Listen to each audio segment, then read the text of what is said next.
Siasat bisa diartikan sebagai sebuah cara, metode, taktik, atau dalam konotasi negatif, siasat bisa disebut muslihat.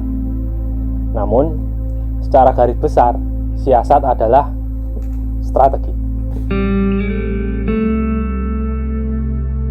Siasat bisa direncanakan, namun seringkali dia datang saat kondisi terdesak.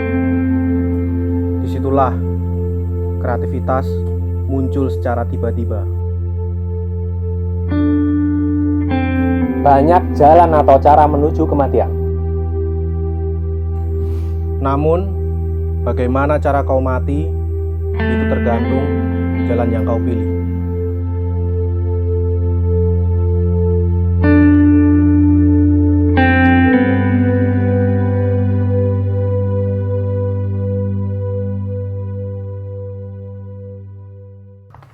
Video siasat episode pertama sudah tayang dan alhamdulillah mendapat respon yang positif,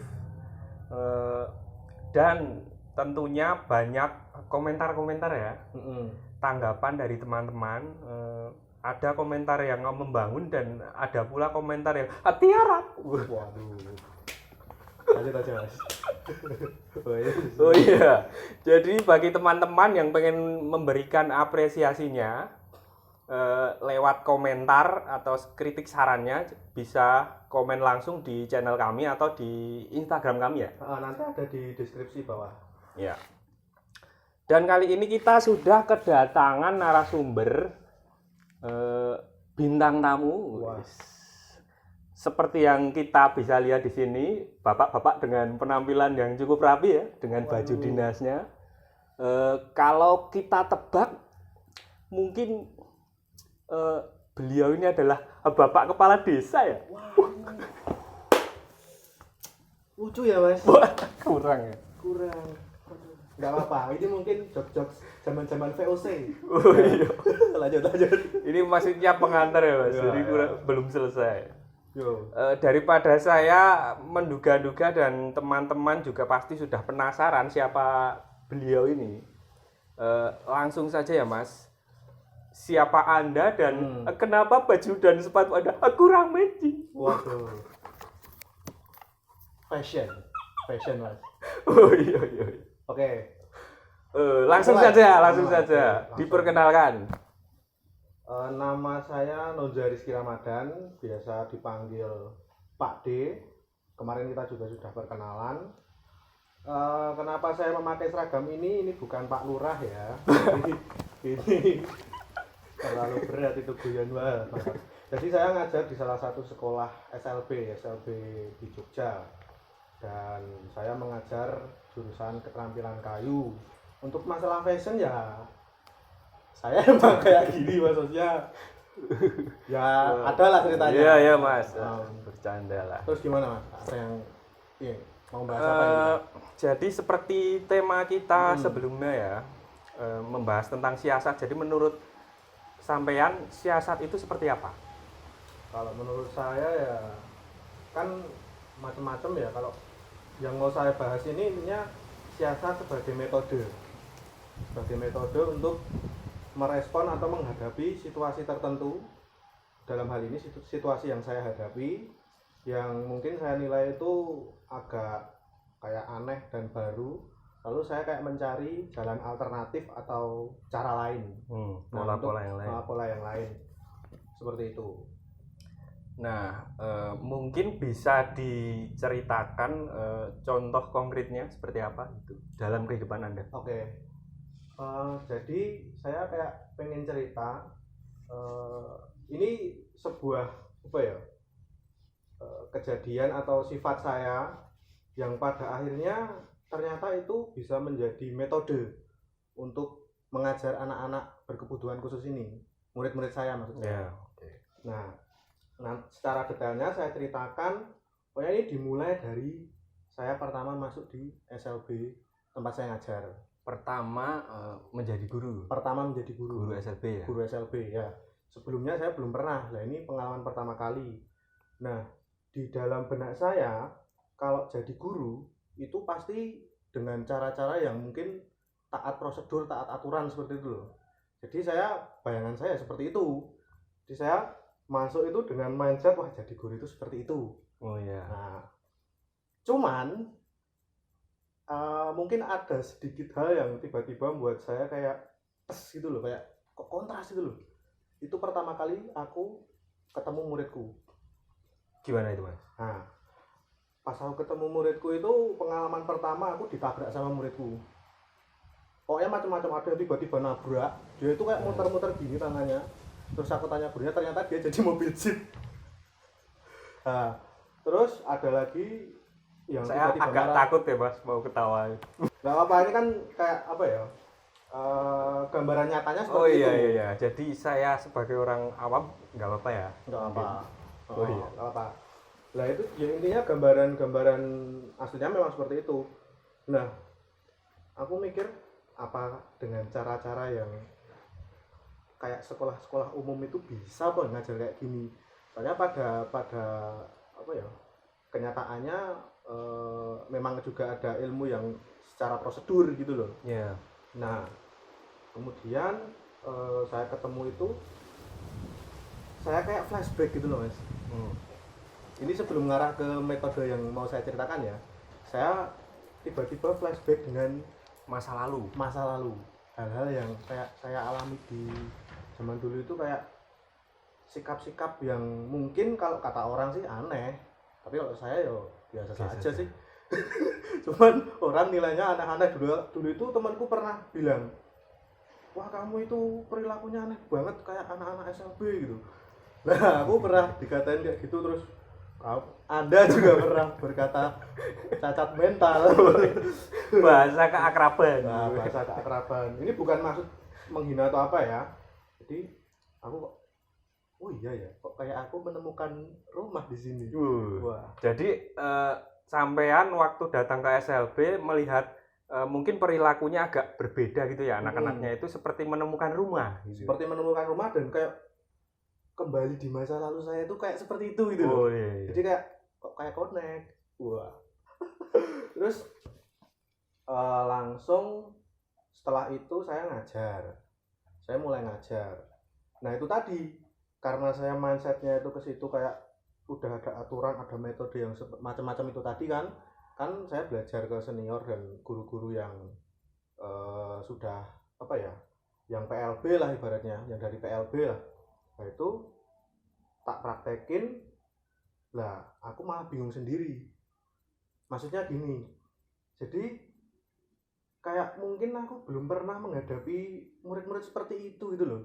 Kan macam-macam Mas. Mungkin kalau untuk yang tunanetra, tunarungu kan itu masih bisa secara berpikir mental itu bisa, cuman ketunaannya ada di nggak bisa lihat atau nggak bisa dengar. Nah cuman yang saya ajar itu nama ketunaannya itu tunagrahita. Jadi IQ-nya itu di bawah rata-rata. Ada kesulitan membaca, kesulitan bergaul, komunikasi bahkan, dan macam-macam lah. Terus nah tiba-tiba saya kayak keinget kembali tentang keanehan-keanehan zaman dulu itu. Perilaku sampean gitu ya. Perilakuku yang dulu yang kayak, soalnya emang aneh Mas. Jadi tiba-tiba apa manjat pohon, wisuda itu aku foto manjat pohon, terus tiba-tiba nyungsep di tanah suruh motoin temanku. Bahkan dulu waktu kecil itu juga mimisen tak buat gambar di tembok dan lain-lain, pokoknya itu. Nah aku mikirnya gini, apa kalau aku berperilaku aneh untuk berkomunikasi dengan anak ini, apa bakalan bisa nyambung gitu loh. Nah saya mikirnya kayak gitu. Jadi kayak sampean mencoba buat berperilaku seperti mereka gitu, aneh. Terus apakah mereka bisa merespon gitu ya? Nah tadinya seperti itu. Jadi kayak pada akhirnya kayak aku kayak berpikiran kayak gini, apa mungkin ketika seseorang ingin berkomunikasi dengan ketunaan tersebut, apakah kita harus menjadi seperti mereka? Seperti itu kan? Nah tak pikir kayak itu. Akhirnya tak coba. Ada beberapa muridku yang pada saat itu saya ngajar keterampilan kayu di bengkel ya. Jadi saya punya kelas, punya bengkel. Terus saya ngajar, saya coba. Jadi mungkin kalau guru itu modelnya menerangkan ya Mas. Kalau saya mungkin pakai gerakan-gerakan aneh atau apa gitu loh. Misal kayak menunjukkan itu pakai narik gini. Terus tiba-tiba saya datang tuh kayak pahlawan superhero itu loh. Gini. Nah, Terus lanjut. Nah, jadi akhirnya itu mereka kok kayak apa ya? Yang tadinya mungkin acuh ya. Kalau saya nerangin acuh, tiba-tiba kayak apa ya? Ibaratnya tertarik dan kayak pengen memperhatikan gitu loh. Tapi meskipun itu belum berkaitan dengan materi ya, maksudnya belum materi dengan materi yang saya ajarkan gitu loh. Tapi kok tiba-tiba anaknya kok kayak tiba-tiba kok nyari, saya nggak ada itu nyari gitu loh. Nah, saya itu ngelihat hal ini tuh kayak berhasil.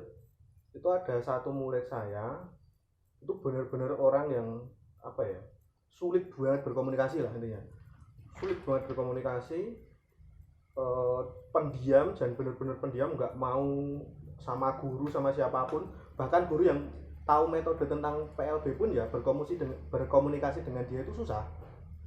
Nah, terus saya coba mempraktekkan cara saya tadi, yang metode saya tadi loh, berperilaku seperti mereka. Nah, anehnya dia itu tiba-tiba bisa nyanyi Mas, sumpah demi Allah. Jadi kayak kita connect ya. Pada akhirnya itu kayak saya mikirnya kayak gitu loh. Jadi seperti itu kayak yang menjembatani saya untuk memasukkan materi-materi yang mau saya ajarkan gitu loh. Oh iya. Jadi dengan cara itu perhatian siswa di materi yang saya ajarkan itu malah bisa lebih, bahkan itu yang tidak dilakukan dengan guru-guru yang lain, dengan saya itu bisa melakukan. Seperti tadi dia yang tadinya pendiam tiba-tiba itu jadi aneh Mas. Misal yang saya lakukan dengan si murid saya ini loh, itu namanya Hilmi. Jadi saya cuma iseng deketin dia pelan-pelan gitu kan. Saya duduk, deketin sampingnya gitu, duduk. Aku ya agak nggak enak gitu loh. Cuman iseng lah, sama lihat kanan kiri, kalau ada guru yang lihat nanti ya malu kan. Jadi sebelum berperilaku aneh lihat suasana dulu ya. Masih tahu malu lah. Oh iya. Lingkungan seperti itu saya. Nah, saya pelan-pelan terus saya tabuk dia, Hilmi, terus dia nengok toh, terus meow. Dan yang terjadi dia itu ternyata menjawab hal yang sama. Terus nengok ke saya gini, tapi awalnya malu-malu dia. Terus kayak gitulah. Terus aku jadi apakah itu menjadi bahasa khusus atau itu kayak jadi bahasa khusus juga mungkin akhirnya, kayak kita punya bahasa sendiri yang orang lain mungkin nggak ngerti itu ya. Mungkin kita sendiri itu juga nggak ngerti ini bahasa apa, karena secara emosi itu udah connect gitu loh. Terus akhirnya aku semakin kenceng kok. Dia itu kalau ngomong sama aku mesti kayak gitu. Terus nanti mungkin ada ya video yang saya pas sama si murid saya itu, terus tangan saya gini, terus dia juga ngerespon kayak gini. Jadi pada akhirnya setelah saya berjalan beberapa waktu dengan metode seperti itu, kayak apa ya, pada akhirnya itu mereka itu nurut gitu loh.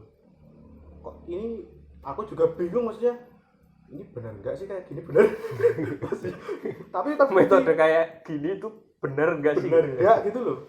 Tapi pada akhirnya kok anak-anak ini tuh bisa menerima pelajaran bisa gitu menerima pelajaran, dan yang tadinya emosi itu bahkan ya ada yang emosian juga tuh Mas. Lah tiap ketemu saya itu mesti ketawa. Ya saya ikut ketawa tuh. Kita ketawa bareng-bareng. Nah, gitu loh. Mungkin kalau guru yang lain ngelihatnya mungkin aneh ya, makanya saya awalnya itu ya sembunyi-sembunyi, cuman sekarang Bapak Ibu guru juga sudah tahu saya seperti apa, dan akhirnya dengan itu saya jadi, mungkin masih baru ya saya, tapi bisa dibilang termasuk guru yang cukup dikenal juga di sekolah. Sama muridnya. Jadi guru favorit gitu ya. Kalau favorit yo mungkin ya nggak tahu ya, lumayan lah. Nggak apa-apa Mas di ya biar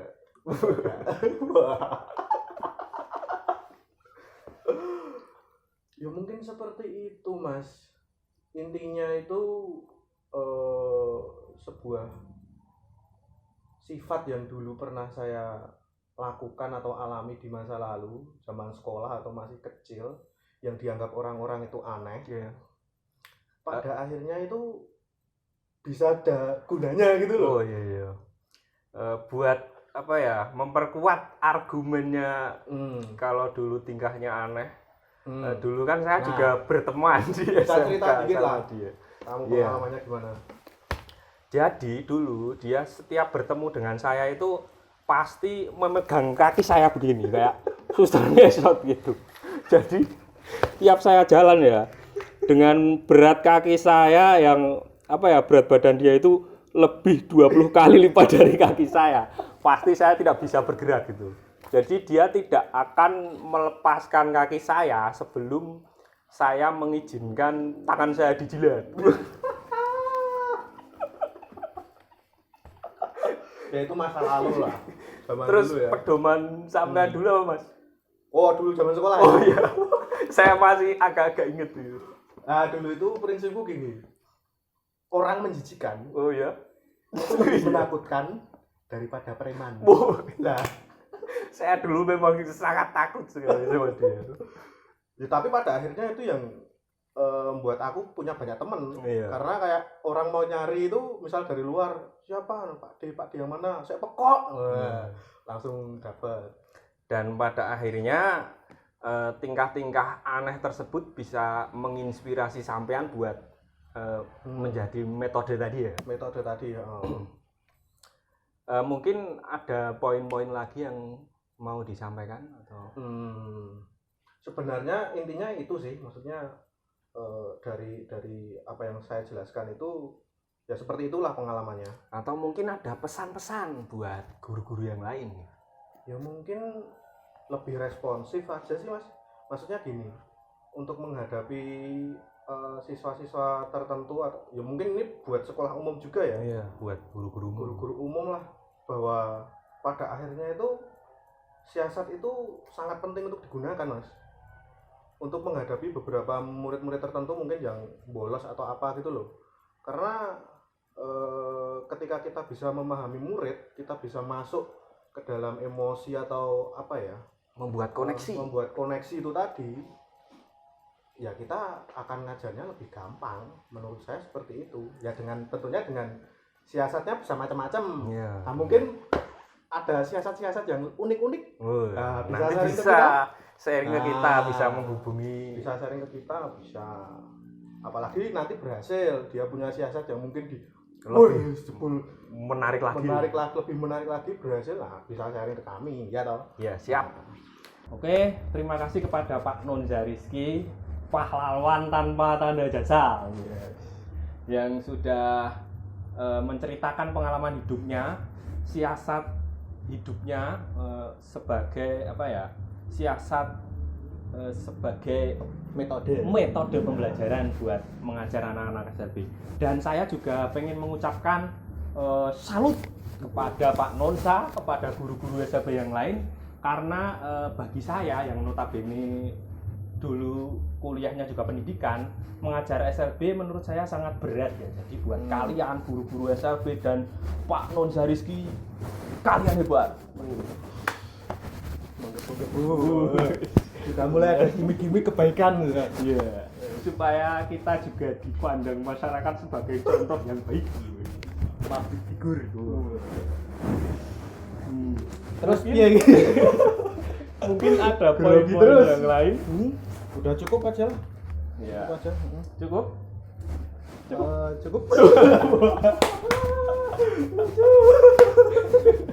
Cukup terus ya. Cukup terus gak kelar-kelar. Udah gini aja ya, maksudnya kita akhir aja konten kali ini. Dan sam olahraga.